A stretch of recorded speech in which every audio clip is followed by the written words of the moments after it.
अभी जो झारखंड का जो ज्वलंत मुद्दा है, छात्रों का आंदोलन और उसके बाद उत्पन्न हुई परिस्थितियां स्थितियां, झारखंड में छात्रों का आंदोलन लगभग 26 दिनों तक चला और सरकार से लेकर झारखंड मुक्ति मोर्चा और हमारे इंडिया अलायंस के जितने भी दल के पदाधिकारी हों, कार्यकर्ता हों, झारखंड मुक्ति मोर्चा के जितने भी वर्ग संगठन, चाहे छात्र इकाई हो, युवा इकाई, महिला इकाई या व्यवसायी मोर्चा, हर वर्ग संगठन से लेकर झारखंड मुक्ति मोर्चा का पूरा नैतिक समर्थन छात्रों को मिला, क्योंकि छात्रों की मांग जायज थी। राज्य गठन के काल से ही जो संस्थाएं हैं, चाहे जेएसएससी हो या जेपीएससी हो, उनमें नियुक्तियों में अनियमितता की बातें आती रही हैं और पहले जेपीएससी से ही ये शक के घेरे में संवैधानिक संस्था है, लेकिन ये कुछ ना कुछ सवाल उठते रहे और सीबीआई जांच की भी अनुशंसा हुई। पहले जेपीएससी और दूसरी जेपीएससी में एसीबी ने जांच किया, उसमें ज्यादा संख्या में लोगों पर जो अभ्यर्थी उत्तीर्ण हुए थे, लगभग पूरा नंबर तो नहीं उपलब्ध, लेकिन लगभग 50 से ज्यादा पहली जेपीएससी में, दूसरी जेपीएससी में भी लगभग 40-45 लोगों पर शक की सुई गई थी एसीबी की। उसके बाद सीबीआई को सुपुर्द किया गया जांच। सीबीआई में वो संख्या घटकर 26 और 19 के लगभग आ गई और आज तक वो जांच कहां है, उस जांच के क्या परिणाम आए, ये दूर दूर तक लोगों को पता नहीं। जो लोग शक के घेरे में आए थे, आज वो 2, 4, 5 साल में सेवानिवृत्त भी हो जाएगी और उस समय किसकी सरकार थी ये बताने की जरूरत नहीं है। 2014 में जो सरकार बनी माननीय रघुवर दास जी के नेतृत्व में भारतीय जनता पार्टी की, उसमें भी जो नियुक्तियां हुई, उन नियुक्तियों में क्या गड़बड़ झाले हुए, नहीं हुए, कहां के लोगों को नियुक्तियां मिली, ये किसी से छिपा हुआ नहीं है, आपसे भी छिपा हुआ नहीं है। और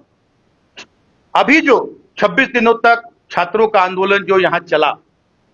निश्चित रूप से एक उबाल था। इतने दिन के मंच से जो अंदर अंदर कुंठा थी वो उभरी और सभी लोगों का समर्थन, नैतिक समर्थन, हमारा राजनीतिक रूप से नहीं, लेकिन इस झारखंड के हितों के और झारखंडी युवाओं के अधिकारों की रक्षा हेतु सभी का नैतिक समर्थन हम लोगों का था। और शुरू से ही माननीय मुख्यमंत्री ने भी ये बात कही कि हर एक वर्ग के प्रति ये सरकार संवेदनशील है और खास करके युवा वर्ग, छात्रों के हितों की रक्षा के लिए तो सरकार किसी भी हद तक जा सकती है। और निर्णय भी आपने देखा होगा कि आंदोलन शुरू होने के पहले ही सीआईडी जांच की प्रक्रिया शुरू हो गई थी और सीआईडी जांच जितनी त्वरित गति से अपने मुकाम पर पहुंच रही है, यह भी पूरा देश देख रहा है। और जो लोग इस छात्र आंदोलन की आड़ में, जिनकी जमीन पूरी तरह से खिसक गई है, इस राज्य में तो कहीं कोई जनाधार नहीं है, अब पूरे देश में भी इनकी नींव हिल गई है। तो जो लोग बौखलाए हुए हैं, बिलबिलाए हुए हैं, भारतीय जनता पार्टी के लोग, जब 2020 परीक्षाएं रद्द की गई, 14वीं जेपीएससी की परीक्षा रद्द की गई, हमारे माननीय मुख्यमंत्री ने 11वीं से 13वीं की जेपीएससी की परीक्षा रद्द की, सीडीपीओ की परीक्षा रद्द कर दी और जो फूड सेफ्टी अफसर की परीक्षा थी वो रद्द कर दी। सारी परीक्षाओं को रद्द कर दिया गया जो टीडीपीएल के द्वारा जितनी परीक्षाएं ली गई थी। और छात्रों में भी एक खुशी की लहर दौड़ी कि उनको उनका हक अधिकार अब आने वाले दिनों में निश्चित रूप से मिलेगा। लेकिन ये जो पार्टी भारतीय जनता पार्टी जो कभी हिंदू मुस्लिम, कभी मंदिर मस्जिद, कभी नोटबंदी करके अपनी राजनीतिक रोटी सेकती, उन्हें लगा कि हमारे हाथ से बहुत बड़ा हथियार निकल गया। और उनके जो भारतीय जनता पार्टी के जो वैसे लोग जो इस आंदोलन की आड़ में छात्रों को ब्लैकमेल कर रहे थे, चंदाखोरी कर रहे थे, जिनको आगे बढ़ाया गया था, उनका नाम मैंने नहीं लेना चाहता, उनको जगह जगह जब ये आंदोलन समाप्त हुआ तो उनको फिर से उन्हें तैयार किया गया कि इस आंदोलन को बंद नहीं होने देना।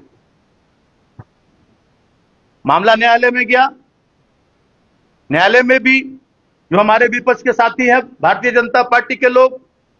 वो लोग कह रहे हैं कि वरिष्ठ अधिवक्ता वहां सरकार की तरफ से नहीं पेश हुए, कोई काउंटर एफिडेविट नहीं दिया गया। वरिष्ठ अभिवक्ताओं की सूची है हमारे पास कि कौन कौन से वरिष्ठ अधिवक्ता इस जो पीआईएल हुआ उसमें सरकार की तरफ से शामिल हुए। उसमें मिस्टर अच्युत केशव जी जो सीनियर एईजी हैं, मिस्टर संजय पिपरवाल जी जो सीनियर एडवोकेट हैं, सुभाषिष रसिक सोरेन जी जो सीनियर एडवोकेट हैं, मिस्टर कुमार हर्ष जो सीनियर एडवोकेट हैं, ये सरकार की तरफ से अपना पक्ष रखे, उन्होंने अपना पक्ष रखा। और एक दिन में एफिडेविट दाखिल कर देना इतने बड़े मामले पर यह संभव नहीं था। न्यायालय ने मात्र एक स्थगन आदेश दिया है, स्टेटस को, कि अभी सारे लोग अपने नौकरी पर बने रहेंगे और जो लोग जो इसमें शामिल हैं, चाहे 11वीं से 13वीं जेपीएससी हो या और अन्य परीक्षाएं हो, जो सफल अभ्यर्थी नौकरी कर रहे थे, उन्हें एक अंडरटेकिंग देनी होगी। यह भी देखने की जरूरत है, भारतीय जनता पार्टी के लोगों का को आईना दिखाने की जरूरत है कि माननीय न्यायालय ने कहा है कि उन्हें अंडरटेकिंग देनी होगी कि जांच के दायरे में अगर वो दोषी पाए जाते हैं तो उन पर कानून सम्मत कार्रवाई होगी और जो भी लाभ उन लोगों ने लिया है वो सारे लाभ वापस करने होंगे। और एफिडेविट भी दाखिल करने के लिए 15 दिनों का समय दिया है। और ये भारतीय जनता पार्टी के लोग अपने एजेंटों के द्वारा, जो भारतीय जनता पार्टी के एजेंट हैं, जो कोचिंग के माध्यम से अपना गैस पेपर बेचने का धंधा करते हैं, जो लोग सांसद और विधायक बनने का ख्वाब देखते हैं, वैसे लोगों को आगे करके और फिर छात्रों को दिग्भ्रमित करने का काम कर रहे हैं और न्यायालय की अवमानना कराने का काम कर रहे हैं। न्यायालय के आदेश ये लोग तो मानने वाले हैं नहीं। ये लोग तो, भारतीय जनता पार्टी के लोग, ना तो संविधान को मानते हैं, ना कानून को मानते हैं। ये तो मनुस्मृति वाले लोग हैं। तो इन्हें लग रहा है कि अब तो इन्हें एक हथियार मिला था, मुद्दा मिला था कि छात्रों के जो अभी अपना भविष्य संवारने के लिए अभी निकले हैं, उनके कंधे पर रखकर बंदूक चलाया जाए और अपनी राजनीतिक रोटी सेकी जाए। और आज भी वो वही काम कर रहे हैं। मैं आपके माध्यम से सारे हमारे झारखंडी जो युवा हमारे छात्र हैं, नौजवान हैं, बेरोजगार हैं, उनसे अपील करना चाहेंगे कि आप जो निर्णय सरकार का हुआ है वो पूरी पारदर्शिता के साथ हुआ है और न्यायालय ने भी कोई अपना फाइनल